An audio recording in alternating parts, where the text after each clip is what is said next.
looking at you, it was clear that obviously you've got the academic background as well as the experience.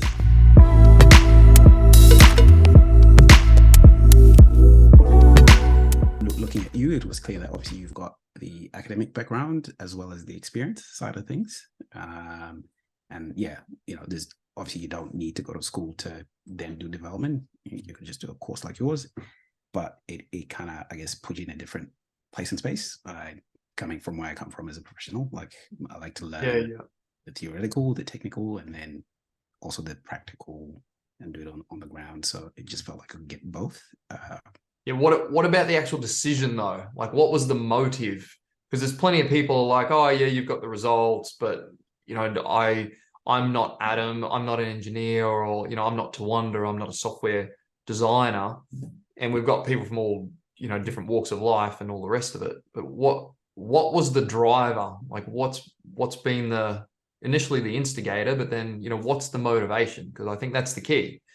Is if you've got the motivation, you'll do it. Doesn't matter whether you've got 0 skills or you've got 1,000,000 skills. That's a tough question to answer. I don't think I've stopped and thought about it, but yeah, definitely, ramping down what I do as a career, because that activity you can only produce so much in terms of results. And getting back some of that, freedom of time. I think you said it before, like retire, both you and your your absolutely. Partner. Absolutely. So that's for both of us, 100%. Retire. Okay. So just if somebody else is watching and they're like, oh, cool, I can retire my partner if I do one development. Would you say absolutely go for it? Jump in. What have you got to lose? Is that kind of your mentality? I know you're very calculated and analytical, and so am I. But yeah, it's funny. Sometimes I'm off the cuff, and a lot of the times I take my time thinking about it. But yeah, I thought about obviously how I'd bridge the gap, so the time in between actually getting the results of my first deal. Yeah. But knowing that, if I get to that end point, definitely it'll be worth it. So yeah, obviously everyone's different, but yeah, I can see that light at the tunnel, that like the results are definitely like. Yeah, it's not like get rich tomorrow. You're going to make 100 grand in your first month. You got to have realistic expectations, but yeah, you can see that the results are there at the end. So I'm one of those people that also invested in other things, so like crypto and what have you. And yeah, how did that go for you? How did that go versus property? In 2 waves. So I jumped the early bandwagon that it was $300 a pop for a coin. Oh wow, okay. Yeah. So you did well out of crypto. That one. Well, I don't know. I don't want to say that live online. All right, we'll snip that bit. But the second wave obviously had waves of emotion, because everyone's jumping in, high numbers, tops being hit, and then it just reverses the other way. Whereas with property and being active in development, there isn't such huge swings. And you still control, I guess, in terms of the outcomes you can have. Yes, there's challenges like inflation and builders, costs going up. But yeah, it's within. I think the biggest one is people will always have confidence in property and well-located property. Not talking about property in the middle of Australia or in a mining town that fluctuates like Bitcoin, and may drop to 0 at some point. But I think from what I have seen, people that have invested in different things, is most people have the majority of their wealth in property.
What's been the difference pre-course to now doing the course and having a different lens looking at properties? Oh man, I think my perception on opportunities has definitely changed. So I don't know, I thought I'd find something you can do that much effort work in and get such a return on the Yeah. activity. To kind of make that same amount of money, I would have been thinking I have to work overtime, extra hours. So that's probably the biggest difference in now how I look at money in that perspective, and how to, I guess, generate it and what it could do for us, I guess, as a family. So yeah, that one deal could have retired me and my partner if effectively, or made more than what we can make in a couple of years. So Yeah. Yeah. Awesome. it is an eye opener for sure. Yeah. Like creating the money, not earning it, creating the wealth. Correct. Probably Yeah. also not waiting for the market to do that is what we were doing before. So yeah, we just have the one house, let the market push it up in value type of thing. Yeah. Yeah. Yeah, it's good. Okay. Now I know you're in the accumulator as well. And we were just talking about, and I know you haven't completed the accumulator, so I won't ask you specifically about it. But even just talking about retaining properties. So for those people that are looking at doing development as an active strategy, you've also got the passive hold strategy. Again, I know you were talking about selling one of your properties to then be able to afford another one.